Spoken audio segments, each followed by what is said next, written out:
Hello dear friends. तो चलिए start करते हैं। आज हम लोग झारखंड देखेंगे, सबसे पहले कवर करेंगे हम लोग। जेपीएससी का डेट आ चुका है तो कोशिश करेंगे हम लोग झारखंड पहले कवर करने का। तो झारखंड में सबसे पहले कवर करने की हम लोग कोशिश करेंगे भूगोल, उसके बाद हम लोग हिस्ट्री भी कवर करेंगे, साथ ही साथ इकोनॉमिक्स और खेलकूद से संबंधित जितने भी तरह के क्वेश्चन पूछे जाएंगे, सब चीज़ों को धीरे धीरे कवर कर लिया जाएगा। तो शुरुआत हम लोग करेंगे झारखंड के भूगोल से, जिसमें हम लोग जानेंगे कि झारखंड की भूगर्भीय संरचना कैसी है, किस तरह से यहाँ पाट क्षेत्र में ज़्यादा ठंडी पड़ती है। साथ ही साथ हम लोग देखेंगे पठारी क्षेत्र में ज़्यादातर जलप्रपात का किस तरह से निर्माण करती है। तो एक चीज़ों को हम लोग कोशिश करेंगे कंप्लीट करने का। तो पूरे हमने कुछ 13-14 पॉइंट हमने बनाए हैं।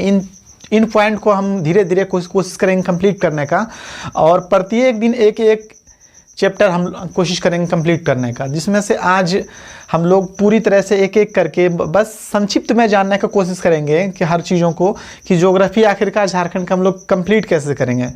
हमारी एक कोशिश होगी कि झारखंड कम से कम 1 से 1.5 महीने, 1 महीने में कम से कम झारखंड कंप्लीट कर लिया जाए, ताकि जो सिलेबस है पूरी तरह से वो कम से कम प्रीलिम्स तक हम लोग कोशिश करेंगे कंप्लीट करने का। तो आप लोग लग जाइए, जितना जल्दी हो सके तैयारी करने लग जाइए, जो लोग अब तक नहीं लगे हैं। तो शुरुआत करते हैं। चलिए हम लोग झारखंड से देखेंगे। तो सबसे पहले हम लोग झारखंड में झारखंड का परिचय देखेंगे कि झारखंड आखिर बना कैसे। तो हम लोग शुरू से एक चीज़ जान रहे हैं कि झारखंड 15 नवंबर 2000 ईस्वी को, ये वाला डेट जो है, इस डेट को झारखंड अलग हुआ था। किससे? बिहार से अलग हुआ था। बहुत ज़्यादा यहाँ के लोगों को क्रांति करनी पड़ी थी, आंदोलन करना पड़ा था लगातार। शुरुआत से अगर देखें तो 1912 में 1912 में जब बिहार अलग हुआ था बंगाल से, तो तथा उसमें भी झारखंड अलग राज्य की मांग उठनी शुरू हो गई थी। साथ ही साथ आगे अगर हम लोग देखें तो उड़ीसा जब अलग हुआ था 1936 में, 1936 में उड़ीसा जब अलग हुआ था, तो उस समय भी झारखंड की मांगें लगातार बढ़ती चली गई। बाद के वर्षों में जब हम लोग देखते हैं कि जयपाल सिंह मुंडा आए 1950 के आसपास, उनका भी खासा योगदान रहा। और उसके बाद झारखंड का आंदोलन ज़्यादा चरम उस समय पकड़ा, जब झारखंड के द्वारा एक यहाँ के लोगों द्वारा पार्टी बनाई गई। पार्टी तो जयपाल सिंह मुंडा के द्वारा भी बनाई गई थी, और उसके बाद जब जेएमएम बनी तो ज़्यादा रुझान लोगों की तरफ जुड़ता चला गया, लोग जुड़ते चले गए। शिबू सोरेन और विनोद बिहारी महतो, ये 2 लोग थे जो कि जिन्होंने पार्टी बनाई थी जेएमएम। तो इनके वजह से आज जो हम लोग देख रहे हैं झारखंड में सरकार, जेएमएम की सरकार देख रहे हैं, हेमंत सोरेन के पिताजी शिबू सोरेन, उनके द्वारा ही बनाया गया था।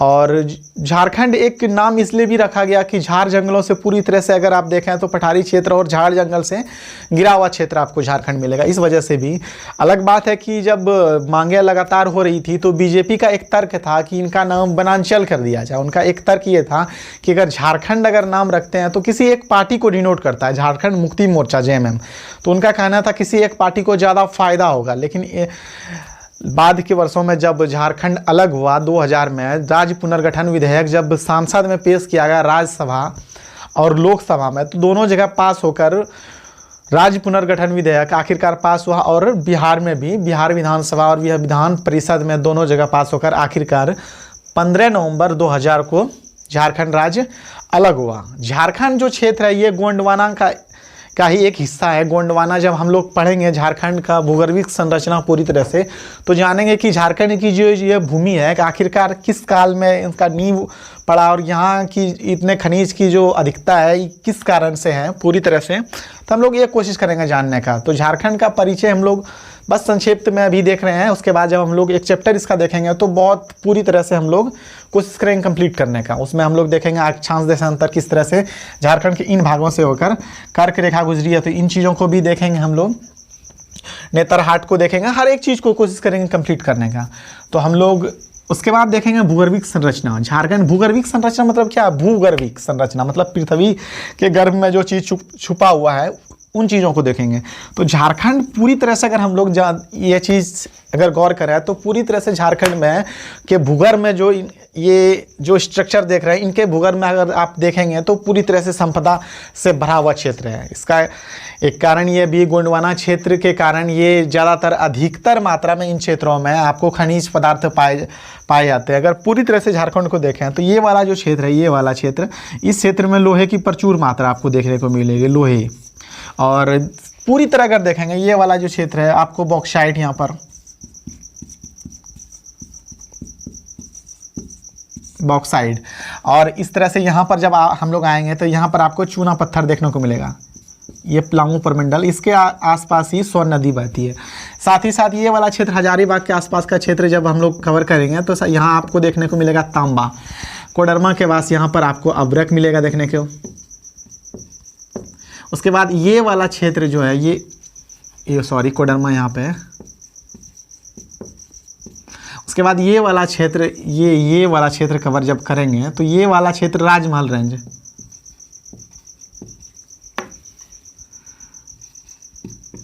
राजमहल रेंज, इस क्षेत्र में राजमहल रेंज की वजह से यहाँ पर कोयले की प्रचुर मात्रा पाई जाती है। वैसे झारखंड में अगर हम लोग एक चीज़ देखें, कोयला जो सबसे ज़्यादा जिन क्षेत्रों में है वो ये वाला क्षेत्र है, ये वाला क्षेत्र यहाँ पर कोयले की बहुत ज़्यादा मात्रा पाई जाती है। मतलब दो तिहाई हिस्सा आपको पूरे भारत का इन्हीं झारखंड से ही मिलता है। इनमें सबसे ज़्यादा कोयला इन्हीं क्षेत्रों से मिलता है। आपका सबसे जो शुद्ध कोयला है ये जब यहाँ से क्रॉस करती है, बंगाल में प्रवेश करती है, रानीगंज सबसे शुद्ध कोयले का भंडार है यहाँ पर।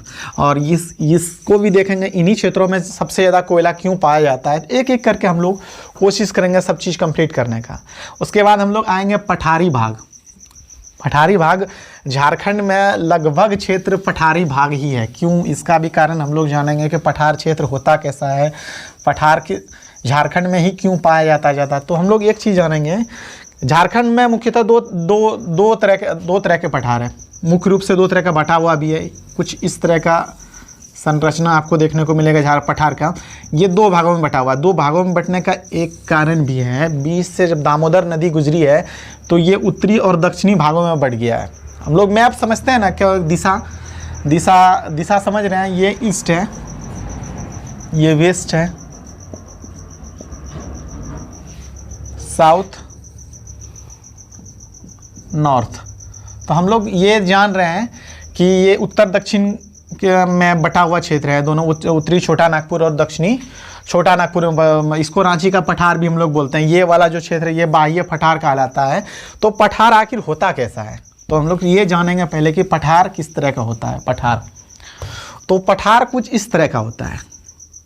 ये हम पठार को इस तरह जानते हैं कि जैसे हम लोग ये वाला ज़मीन है, ये अगर आप रांची गए होंगे, रांची में आप लोग जब बाहर निकलिएगा रांची से बाहर, तो आप लोगों को देखने को मिलेगा। अगर आप हजारीबाग इधर आते हैं उधर से पतरातू होते हुए, तो आपको मिलेगा कि अचानक ये ऊंचाई पर है, यहाँ भूमि है, और अचानक ढाल एकदम मिलेगा आपको, नीचे एकदम उतरना पड़ेगा पूरा नीचे, ठीक है। तो ये इन्हीं को ऊपर तो पठार कहा जाता है कि ऊंचाई वाला जो ज़मीन है यहाँ पर, समतली ज़मीन, मैदानी भाग ऊपर में और एकदम अचानक से नीचे, तो पठार तो इसी को कहा जाता है, पठारी भाग।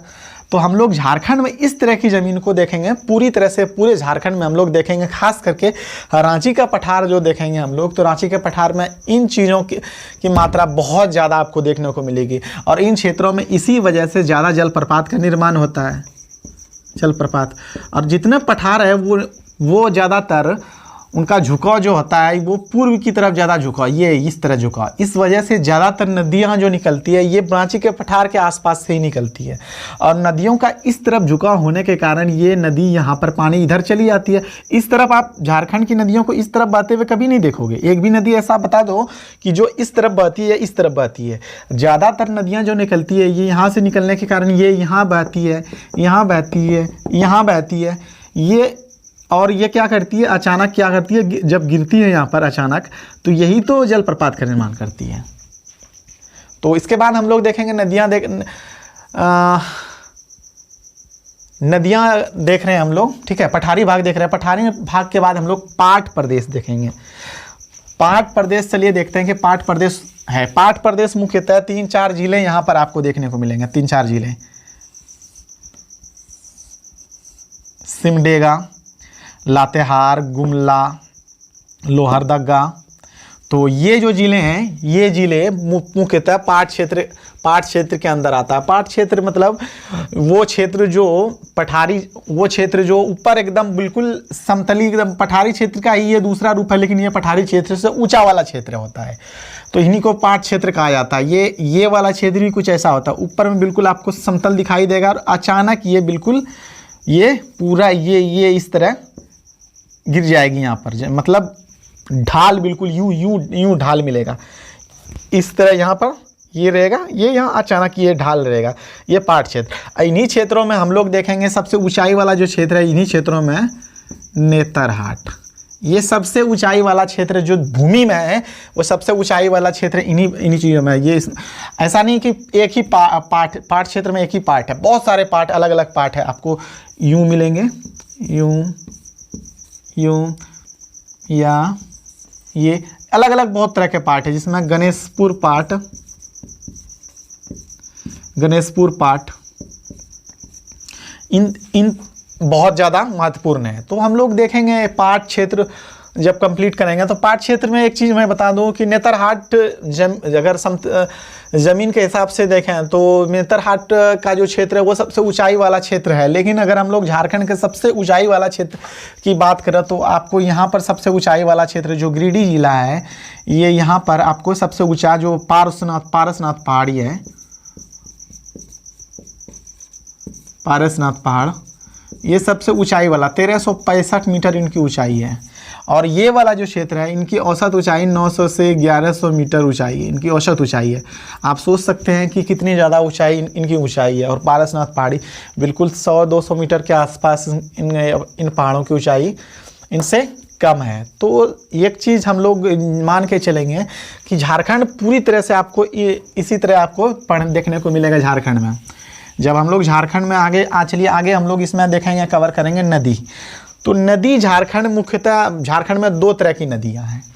झारखंड में 2 तरह की नदियां हैं। झारखंड, अब देखिए, राजमहल रेंज होने के कारण गंगा का जो क्षेत्र है ये बगल से ही निकल जाता है। अगर राजमहल का रेंज यहाँ नहीं होता, पहाड़ी नहीं होता, तो ये कुछ इस प्रकार अपना चेंज रूट कर सकती थी, लेकिन पहाड़ी होने के कारण ये बिल्कुल यहाँ पर चली जाती है पहाड़ी। तो इसके कारण ये मुहाना बस एक झारखंड को टच करते हुए आगे निकल जाती है। और ये टच करने के कारण ही ये वाला जो क्षेत्र है, ये बिल्कुल ये क्षेत्र बिल्कुल जलोढ़ मिट्टी वाला क्षेत्र का ये वाला क्षेत्र है। गंगा नदी के कारण, मैदानी भाग होने के कारण जलोढ़ मिट्टी का क्षेत्र है, और ये वाला जलोढ़ मिट्टी का क्षेत्र आपको मिलेगा। तो हम लोग बात कर रहे थे नदी, तो भारत में 2 तरह की नदियाँ, और झारखंड में भी 2 तरह की नदियाँ, एक बरसाती नदियाँ और एक हिमालयन नदियाँ। गंगा नदी है वो हिमालयन नदी है, और बरसाती नदी जितनी है वो पठार से जो निकलती है वो बरसाती नदियां हैं। तो बरसाती नदियां कौन कौन सी नदियां हैं, जैसे हम लोग देखते हैं स्वर्णरेखा नदी, दामोदर नदी, उत्तरी कोयल, दक्षिणी कोयल, मयूराक्षी, ये सारी नदियां, मयूराक्षी जो भी नदियां हैं, तो वो सारी नदी बरसाती नदियां हैं।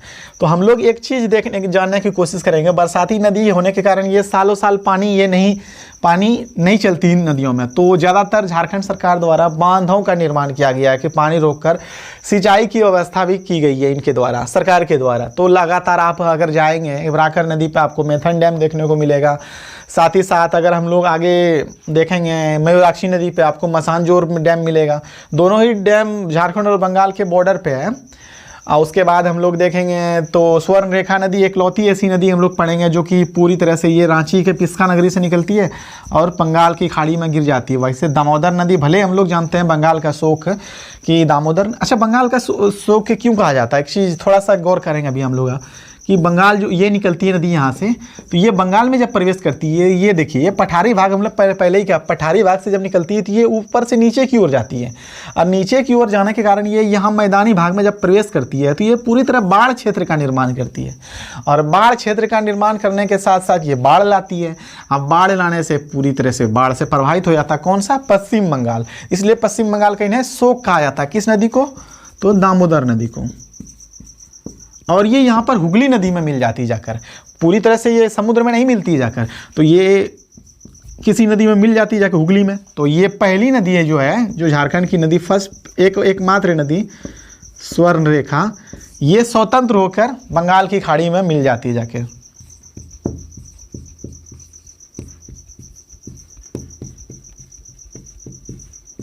बंगाल की खाड़ी में मिल जाती है। तो हम लोग बांध को भी देख ले कि क्यों बांध की जरूरत पड़ी। अब बहुउद्देशीय परियोजना देखेंगे कि बांध का जब निर्माण हुआ तो इसमें बहुउद्देशीय परियोजना क्यों लाया गया था। इसका एक कारण था कि हम लोग देख रहे हैं कि जैसे ये वाली जो नदी गुजर रही इससे बाढ़ बहुत ज़्यादा आ रहा है, तो बाढ़ को रोकने के लिए कुछ तो करना पड़ेगा। तो झारखंड सरकार तो उस समय थी नहीं, बिहार था उस समय। तो बिहार सरकार द्वारा एक योजना लाया गया, क्यों ना हम इन नदियों में यहाँ पर इस तरह करके कुछ दूरी पर बांध, छोटा बांध अगर बना दिया जाए तो ये पानी यहाँ पर सिंचाई के काम आ जाएगा, पशुपालन के काम आ जाएगा। और क्या होगा कि बाढ़ जो अचानक ये पानी निकलती है, बाढ़ इनके कारण पश्चिम बंगाल में आता है, तो बाढ़ भी रुक जाएगा। और यही हुआ कि अलग अलग आपको डैम देखने को मिलेगा, और इससे बहुउद्देशीय परियोजना के कारण झारखंड में आपको पनबिजली भी बहुत ज़्यादा देखने को मिलेगा अगर हम लोग आगे देखेंगे तो बहुउद्देशीय परियोजना होने के कारण बहुत ज़्यादा बाढ़ का खतरा टल गया। और अभी जो स्थिति है दामोदर नदी की, उससे बंगाल को क्षति बिल्कुल नहीं है। तो हम लोग ये चीज़ें अभी देखेंगे जब हम लोग परियोजना इसके बारे में पढ़ेंगे। तो चलिए आगे देखते हैं हम लोग जलप्रपात। तो मैंने पहले ही कहा था कि झारखंड की जितनी नदियां हैं ये कुछ इस तरह निकलती है, ये पहाड़ी क्षेत्र में इस तरह बहती है और ये अचानक गिर जाती है। ये अचानक जब ये मैदानी भाग, तो हम लोग जिस इलाके में रहते हैं बिल्कुल मैदानी भाग है, इस तरह चलते रहते हैं। कभी ऐसा हुआ कि यहाँ जा रहा है अचानक एकदम ऐसे आ गए नीचे, ऐसे नहीं आते हम लोग। ऐसे यहाँ जब रांची आप लोग जाइएगा तो जा रहे अगर आप लोग रांची से बाहर निकलिएगा तो अगर रामगढ़ के आसपास देखिएगा, यहाँ आए अचानक एकदम बिल्कुल 2-3 ताड़ गाछ नीचे एकदम जो चले गए हैं। तो इसका क्या, यही नदी जब आ रही है अचानक जब नीचे गिर जाती है, ये जलप्रपात का निर्माण करती है। इन्हीं को तो जलप्रपात कहते हैं, कुछ अलग जलप्रपात थोड़ा ना है इसमें। तो हम लोग ये चीज़ देखते हैं कि जलप्रपात ये इन क्षेत्रों में ज़्यादा है। इन क्षेत्रों में देखें, पाट क्षेत्रों में देखें, बूढ़ाघाट, लोधाघाट, पाट क्षेत्र इन क्षेत्रों में है। पलामू प्रमंडल में आपको देखने को मिलेगा, लातेहार में देखने को मिलेगा। और रांची भी जब घूमने जाइएगा तो आपको हुंड्रू फॉल और जोना फॉल, दसोम फॉल, सीता फॉल जब जाइएगा एकदम ऐसे जाइएगा रोड और ऐसे अचानक ऐसे गिर जाइएगा। तो यही तो जलप्रपात का निर्माण करती है। तो इन चीज़ों को हम लोग देखेंगे, जलप्रपात को भी देख लेंगे आगे, ठीक है, अच्छे से। जब मिट्टी की बात करेंगे हम लोग, कृषि की बात करेंगे, झारखंड पूरी तरह से अंदर में लौह अयस्क से भरा हुआ क्षेत्र है। लोहे के कारण यहाँ पर ज़्यादातर मिट्टियाँ लाल रंग की पाई जाती है, लाल रंग। और ये इनकी मात्रा झारखंड में लगभग 90% के आसपास है। ये वाला कुछ जो क्षेत्र राजमहल रेंज के कारण ये वाला क्षेत्र, इसमें काली मिट्टी है आपको, यहाँ पर लाल, और यहाँ पर चूना पत्थर के कारण यहाँ पे लाल मिट्टी का अधिकता कम है। वहीं साथ ही साथ हजारीबाग ये वाला जो क्षेत्र है, ये वाला, और चाईबासा का मैदान ये वाला, ठीक है, ये वाला जो मैदान है चाईबासा का मैदान,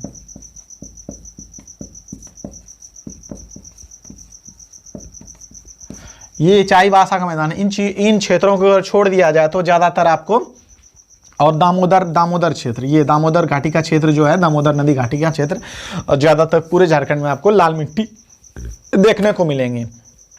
और कृषि का तो हम लोग जान गए कि यहाँ पर ज़्यादातर धान और बाजरा वगैरह की ज़्यादातर अधिकता पूरे झारखंड में आपको देखने को मिलेंगी। तो जलवायु देखेंगे कि झारखंड की जलवायु कैसी है। मूलतः अगर देखेंगे तो पठारी क्षेत्र होने के कारण यहाँ पर एक तरह का मानसून और जलवायु आपको देखने को नहीं मिलेगा। अच्छा, आप अगर रांची गए होंगे तो यहाँ पर आपको ज़्यादातर पूरी तरह से ठंडा क्षेत्र मिलेगा। वहीं झारखंड में जो सबसे ज़्यादा ठंडा क्षेत्र है वो आपको ठंडा क्षेत्र नेतरहाट मिलेगा। वहीं सबसे गर्म क्षेत्र जो है लोहा पट्टी होने के कारण ये जमशेदपुर, टाटा स्टील के कारण भी ये आपको सबसे गर्म क्षेत्र जमशेदपुर मिलेगा। वहीं ज़िले में अगर बात करें तो सबसे जो गर्म ज़िला है वो ये वाला, 45 डिग्री के आसपास तापमान आपको यहाँ हमेशा देखने कम से कम मिलेगा गर्मी दिनों में। पलामू ज़िला है सबसे गर्म ज़िला, और सबसे ठंडा नेतरहाट वाला क्षेत्र जो है, ये लातेहार का क्षेत्र नेतरहाट। तो इन चीज़ों को देखेंगे। और नेतरहाट में ही सबसे ज़्यादा बारिश भी होती है। तो जलवायु मानसून के बाद हम लोग वन देखेंगे। झारखंड में पूरी तरह से झारखंड वनों से घिरा हुआ है। अगर हम लोग बात करें तो सबसे ज़्यादा वनों का क्षेत्र पहले चतरा हुआ करता था, यहाँ पर ये वाला क्षेत्र चतरा, और अभी उसके जस्ट बगल में है लातेहार। इनका रिकॉर्ड भैया इसने तोड़ दिया है। तो लातेहार अभी सबसे टॉप फ्लोर पे है वनों में। 54% यहाँ पर वन है, मतलब 54% ज़मीन पर यहाँ पर वन पाया जाता है लातेहार में। और इसके बाद जो झारखंड में अगर वनों सबसे ज़्यादा अगर वन किसी ज़िले में है वो है ये वाला हजारीबाग, सबसे ज़्यादा वन। और परसेंटेज के हिसाब से लातेहार में सबसे ज़्यादा वन पाया जाता है। तो हम लोग देखेंगे कि झारखंड में किस प्रकार का वन पाया जाता है, शुष्क पर्णपाती वन या फिर उष्णकटिबंधीय देखेंगे हम लोग। और एक एक करके हम लोग कोशिश करेंगे कि वन्य जीव अभयारण्य जो झारखंड में है पलामू का, तो उन चीज़ों को भी देखेंगे कि यहाँ पर किन जीवों की अधिकता ज़्यादातर है। तो वन के बाद हम लोग संसाधन देखेंगे, झारखंड में इतने ज़्यादा खनिज होने के कारण संसाधन किस तरह का है। तो संसाधन में हम लोग पढ़ेंगे यहाँ पर कि झारखंड में जिस तरह से उद्योग लगे, आप लोग को राजमहल रेंज के राजमहल की जो पहाड़ियाँ हैं इनमें कोयला और ये वाला धनबाद के आसपास का कोयला, इनके कारण झारखंड में बहुत सारी परियोजनाएँ चलती है। और इनके बाद हम लोग देखेंगे जमशेदपुर का देखेंगे, हम लोग नोआमुंडी का देखेंगे, फिर साथ ही साथ हम लोग चले आएंगे यहाँ पर चाईबासा के आसपास। तो हम लोग पूरी तरह से कोशिश करेंगे। संसाधन के बाद आपदा प्रबंधन में भी आएंगे। तो आपदा प्रबंधन में हम लोग ये देखेंगे कि कैसे झारखंड में किस प्रकार की सरकार द्वारा किस प्रकार का योजना आम लोगों के लिए द्वारा बनाया गया कि बाढ़ क्षेत्र से बचने के लिए, भूकंप से बचने के लिए, या सरकार की आम लोगों की ज़रूरत के हिसाब से कितनी चीज़ों को झारखंड में लाने का काम किया है। तो हम लोग कोशिश करेंगे पूरी तरह से, ये 12-13 और भी इसमें कुछ पॉइंट छूट गए हैं यहाँ पर, मैं उन चीज़ों को भी कोशिश करूँगा कवर करने का। तो एक एक करके हम अगले पार्ट से स्टार्ट करेंगे। तो पहले पार्ट में हम लोग आगे जानेंगे, झारखंड का परिचय देखेंगे। तो साथ ही साथ वो एक एक करके कंप्लीट करेंगे। तो आप लोग प्लीज़ हमारे चैनल को सब्सक्राइब कीजिए जितनी जल्दी हो सके। और शुरुआत कर रहा हूँ, हमारे चैनल का नाम है एडिटोरियल पॉइंट। तो हमारे चैनल पे पूरी तरह से समय देने के लिए आपका बहुत बहुत धन्यवाद और शुक्रिया, बहुत बहुत थैंक यू। शुभ रात्रि।